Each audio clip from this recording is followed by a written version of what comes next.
This crisis has been in gestation for a longer period of time.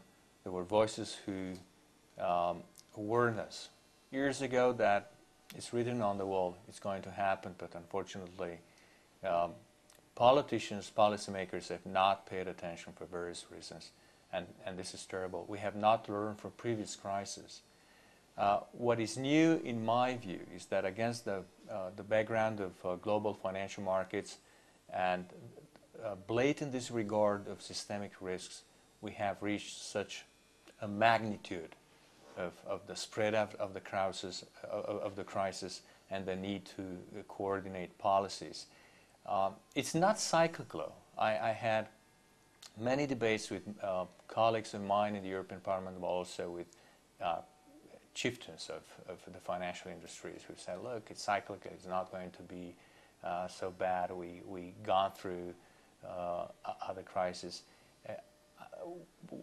What I sensed is that many of these people do not understand properly the magnitude of systemic risks, how dangerous it is when markets are so global, financial markets are so global, to disregard systemic risks, not to focus on the major flaws of the originate and distribute model, on the conflicts of interest, on pay schemes which have stimulated reckless risk-taking detrimentally to the functioning of the economy as a whole.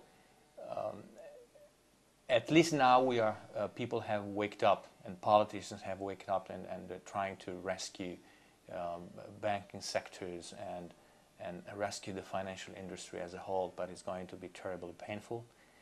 The recession is not going to last for only a few months, and public budgets will be terribly burdened. This is also, it's going to be an effect of this crisis. Some people are saying that the socialism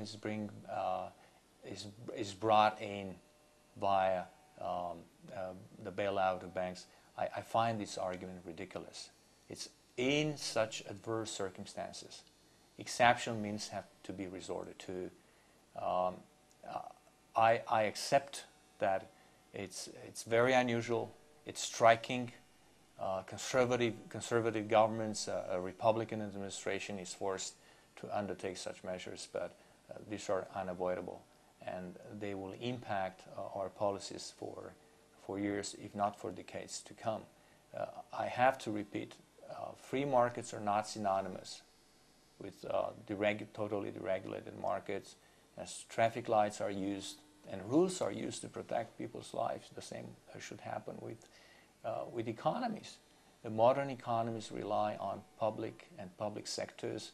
Clearly, one should not overshoot. We need free markets. We need entrepreneurship. We need sometimes even animal spirits, but also we have to constrain people's behavior, and we have to apply and to rely on rules so that most of the citizens benefit on the functioning of free markets.